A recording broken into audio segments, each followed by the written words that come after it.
Hey guys, today I'm teaching you how to compare Audacity versus BandLab and find out which free music tool wins in 2025. If you're producing tracks, recording, or creating music on a budget, this guide will help you choose.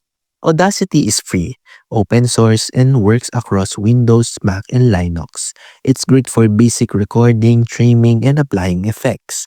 Beginners love it for simplicity, but it lacks built-in instruments, collaboration features, and cloud integration. BandLab, on the other hand, is a cloud-based DAW that's also free. It offers multi-track recording, virtual instruments, loops, collaboration tools, and easy sharing. It's perfect for creators who want to produce music online and work with others in real time. The main difference, Audacity is best for offline, simple editing, while BandLab shines for online collaboration, built-in instruments, and creative production.